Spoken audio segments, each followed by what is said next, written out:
మనం గతంలో ఒక వీడియో చేసాం. ఎలాంటి వ్యక్తులకు దూరంగా ఉండాలి.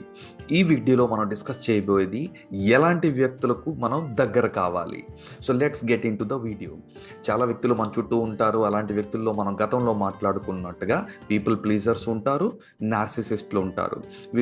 పీపుల్ ప్లీజర్స్ ఎప్పుడు కూడా మిమ్మల్ని అనవసరంగా అవసరం ఉన్నా లేకపోయినా పొగుడుతూనే ఉంటారు, మిమ్మల్ని మెనిపులేట్ చేస్తూ ఉంటారు.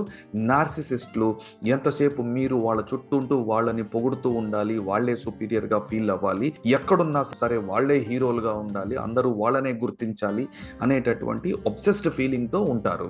ఈ రెండు కూడా మనం గతంలో చెప్పుకున్నట్టుగా వీళ్ళు మాస్టర్ మెనిపులేటర్స్ అండి. వీళ్ళ దగ్గర జాగ్రత్తగా ఉండాలి. ఆ వీడియో ఒకవేళ మీరు చూడనట్టుగా అయితే ఈ కింద డిస్క్రిప్షన్లో ఆ వీడియో లింక్ పోస్ట్ చేస్తాను. ఆ వీడియోని మీరు చూడండి. నెక్స్ట్ థింగ్, ఎలాంటి వ్యక్తులకు మనం దగ్గర అవ్వాలి. మనం సక్సెస్ కావాలంటే, మనం గ్రో అవ్వాలంటే మనం చాలా కొంతమందిని మనం సెలెక్ట్ చేసుకోవాలి. మన ఎన్వైరన్మెంట్ని మనం సెలెక్ట్ చేసుకోవాలి. మన చుట్టూ ఉండే వ్యక్తుల్ని మనం చూస్ చేసుకోవాలి. అలాంటి వ్యక్తుల్లో ఒక వ్యక్తి, ఆ క్యారెక్టర్ ఏంటంటే అసర్టివ్గా ఉండే పీపుల్. అసర్టివ్గా ఉండేటటువంటి క్యారెక్టర్ ఉన్న వాళ్ళని, పర్సనాలిటీ ఉన్న వాళ్ళని మనం గుర్తించి వాళ్ళకు మనం దగ్గరగా ఉండాలి. వాళ్ళ నుంచి మనం నేర్చుకోవాలి. ఈ అసర్టివ్గా ఉండేవాళ్ళు మిమ్మల్ని చిన్న చూపు చూడకపోవచ్చు, ప్లీజ్ కూడా చేయకపోవచ్చు, కానీ మీ నుంచి ఏం ఎక్స్పెక్ట్ చేస్తున్నారో స్పష్టంగా చెప్తారు. మీ పర్సనల్ టైంని, మీ పర్సనల్ స్పేస్ని వాళ్ళు రెస్పెక్ట్ చేస్తారు. మీ టాలెంట్ని గుర్తిస్తారు. మీకు అవసరం ఉన్న చోట అప్రిషియేట్ చేస్తారు, కానీ అనవసరంగా పొగడరు. మిమ్మల్ని మెనిపులేట్ చేసేటటువంటి ఆలోచన వాళ్ళకి ఎక్కడ కూడా ఉండదు. ఎందుకు అనంటే, అలాగని చెప్పేసి మీరు వాళ్ళని పొగడాలని కూడా, అతిగా పొగడాలని కూడా కోరిక వాళ్ళకు ఉండదు. మీరు వాళ్ళని ప్లీజ్ చేయాలి, అప్రిషియేట్ చేయాలనే కోరికలు ఎక్కడ కూడా వాళ్ళకు ఉండదు. కారణం ఏమిటి అనంటే, వాళ్ళని వాళ్ళు చాలా గౌరవించుకుంటారు. వాళ్ళ టైం అంటే, వాళ్ళ స్పేస్ అంటే వాళ్ళకు చాలా రెస్పెక్ట్. వాళ్ళకు క్లియర్ బౌండరీస్ ఉంటాయి. మీరు అతిగా పొగుడుతూ ఉంటే వాళ్ళు మిమ్మల్ని గుర్తించేస్తారు. అలాగని మీరు వాళ్ళ చేత అతిగా పొగిడించుకోలేరు. ఎందుకంటే వాళ్ళు ఎప్పుడు కూడా ఎంతవరకు రియాలిటీయో, ఎంతవరకు అవసరం ఉందో, ఎంతవరకు వాళ్ళు క్రియేటివ్గా ఆలోచించి మీకు సర్వీస్ ఇవ్వగలరో, లేదా మీ నుంచి సర్వీస్ పొందగలరో అంతవరకే ఆలోచిస్తారు. వాళ్ళు మెనిపులేట్ అవ్వాలని కానీ, ఇతరుల్ని మెనిపులేట్ చెయ్యాలని కానీ, ఈ ఆ రకాల ఆలోచనలు వాళ్ళకి ఉండదు. They have clear boundaries of time and space and emotions.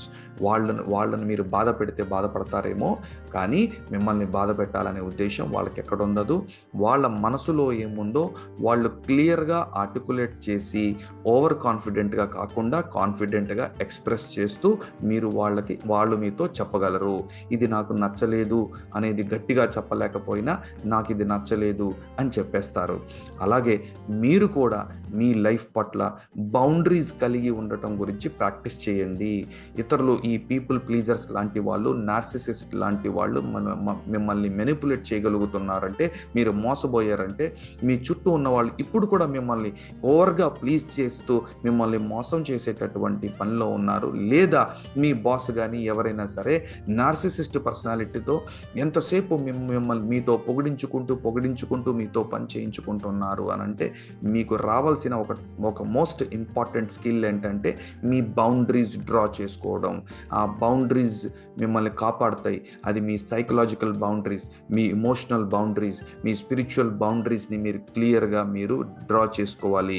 ఈ బౌండరీ దాటితే ఈ వ్యక్తి మనకి దూరం అయిపోతాడేమో, ఈ వ్యక్తి మనల్ని కేర్ చేయడు అనేటటువంటి ఒక సైకలాజికల్ ఇన్ఫర్మేషన్ అవతల వ్యక్తికి చాలా క్లారిటీతో వెళ్ళాలి. ఇలాంటి చాలా ఇన్ఫర్మేటివ్ వీడియోస్ ఈ ఛానల్లో నేను చేయబోతున్నానండి. మీకు ఇలాంటి వీడియోస్ నచ్చినట్టుగా అయితే లైక్ చేయండి, షేర్ చేయండి, సబ్స్క్రైబ్ చేయండి. పైగా ఇలాంటి వీడియోస్ని దయచేసి కేవలం ఏదో మోటివేషనల్గా కాకుండా ట్రాన్స్ఫర్మేషనల్ పర్పస్ గురించి యూజ్ చేయండి. మీ జీవితంలో మీరు ఎక్కడ అప్లై చేస్తున్నారో, ఎలా అప్లై చేస్తున్నారో కాస్త మీరు అలర్ట్గా ఉండి దాన్ని మీరు ఎగ్జిక్యూట్ చేసి ఆ రిజల్ట్స్ని మీరు పొంది మీ లైఫ్లో మీరు గ్రో అవ్వండి, మీరు సక్సెస్ అవ్వండి, ఒక సక్సెస్ మైండ్ సెట్తో ఆపరేట్ అవ్వండి. Thank you so much. Love you. Bye.